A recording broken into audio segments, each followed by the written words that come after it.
నమస్తే YR5 news కి స్వాగతం.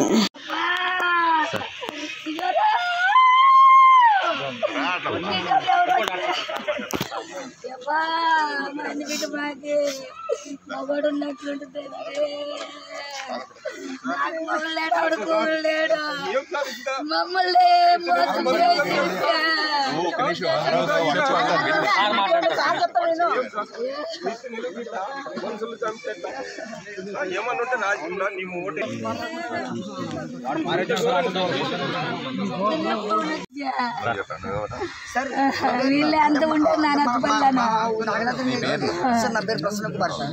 అంటే నాకు పిల్లమ్మ సార్ ఆమె. అయితే ప్రతిసారి అంటే ఆ స్థలంలోనే ఒకటి జరిగిపోయింది ఇక్కడ దాకా, మళ్ళీ ఇంకొన్ని జరిగితే ప్రతిసారి ఈ వివక్షతలోనే ఉండాలా? కొనింది వాస్తవము. నెల కిందట బండి సంజయ్ని హైదరాబాద్లో మంత్రిని కలిసి మీకు కూడా కాల్ చేశారు. ఎవిడెన్స్ ఇవి కరెక్ట్ ఉన్నాయి, మీరు కూడా మాకు న్యాయం చేశారు సార్. ఎవిడెన్స్ కరెక్ట్ ఉన్నాయి, ఆమె పేరు మీద చేయండి, ఆన్లైన్ రిజిస్ట్రేషన్ పత్రాలు కూడా ఉన్నారు సార్. పొద్దున వాళ్ళు దున్నడానికి జొన్న వేసుకోవాలని పొలానికి వెళ్ళినారు. పొలానికి వెళ్ళి నాకు ఫోన్ చేసినారు, ఇట్లా పొలానికి పోతున్నాను అంటే నేను ఆదంలో ఉన్నాను సార్ ప్రజెంట్గా. ఆదంలో ఉంటే ఇట్లా మళ్ళీ నాకు ఫోన్ చేసినారు, బాబాయ్ అమ్మని చంపేసినారు ట్యాటర్ ఎక్కించని. నేను అక్కడికి వెళితే వాళ్ళు 7 మంది ఉన్నారు సార్. వర్గాలు 7 మంది సార్ ఉండేది. వాళ్ళు 7 మంది. శ్రీధర్ రెడ్డి అనే పిల్లోడు ఫస్ట్ ట్యాటర్ ఎక్కించినాడు సార్ ఆ అమ్మ మీద. ఈ వీడియో ఉంది సార్. తర్వాత వచ్చి దెబ్బలతో గాయాలతో రాయలతో కొట్టినారు.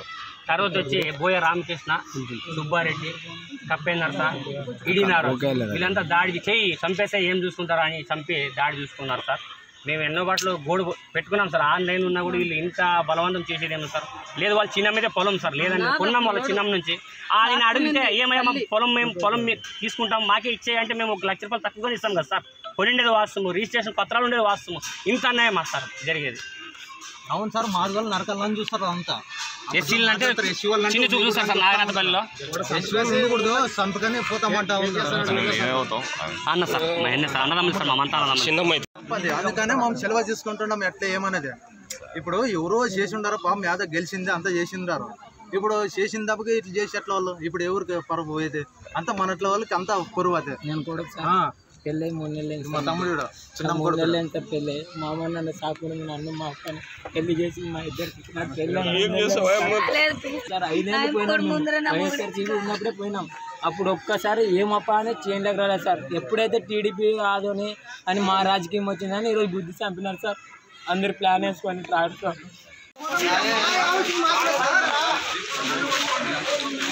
ప్రజలకు ఈరోజు నేనున్నాను. నేను చాలాసార్లు చెప్పాను, ఎన్నికలు అయిపోయిన తర్వాత పార్టీలతో సంబంధం లేకుండా ప్రజలను కాపాడుకోవడానికి నేనున్నానని చెప్పినాను. వాళ్ళు వీళ్ళని తేడా లేదు.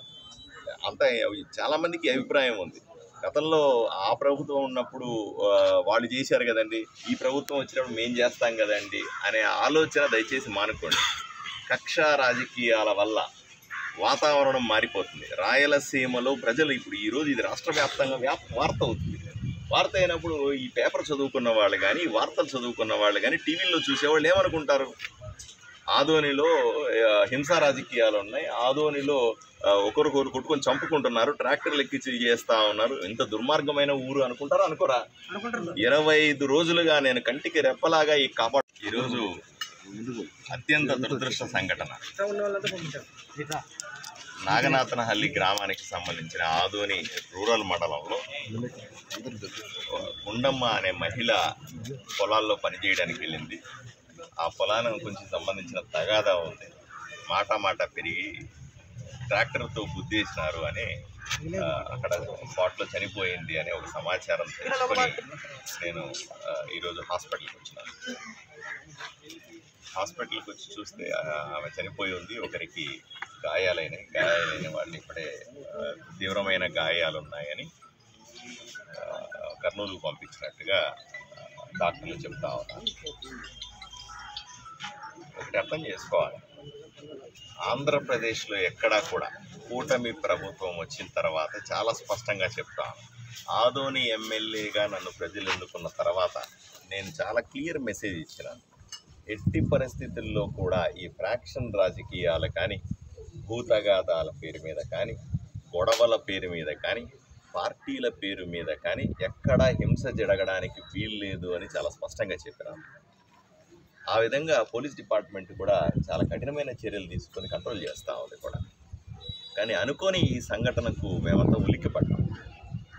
జరగాల్సింది కానే కాదు. పార్టీలు వేరే అయి ఉండవచ్చు, నేను కాదనలేదు.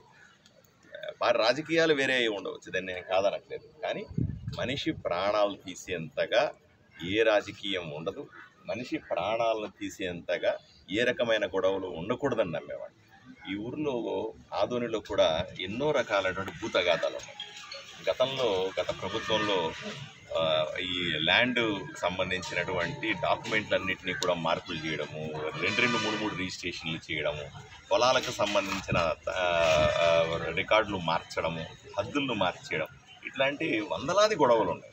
నిజమే, ఆ గొడవలన్నింటినీ కూడా సరిచేస్తాము అని నేను గట్టిగా ప్రజలకు హామీ కూడా ఇచ్చినాను.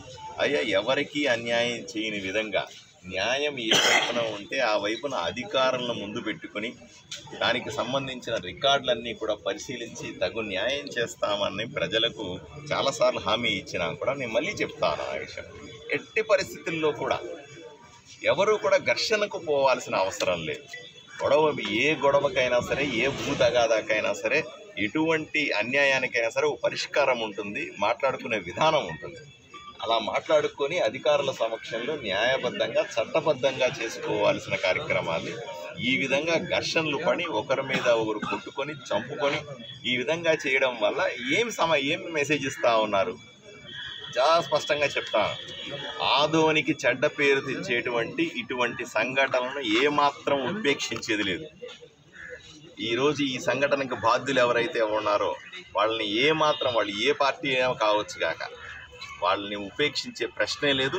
వాళ్ళని తప్పనిసరిగా చట్టబద్ధంగా చర్యలు ఆల్రెడీ పోలీసులు పోయినారు.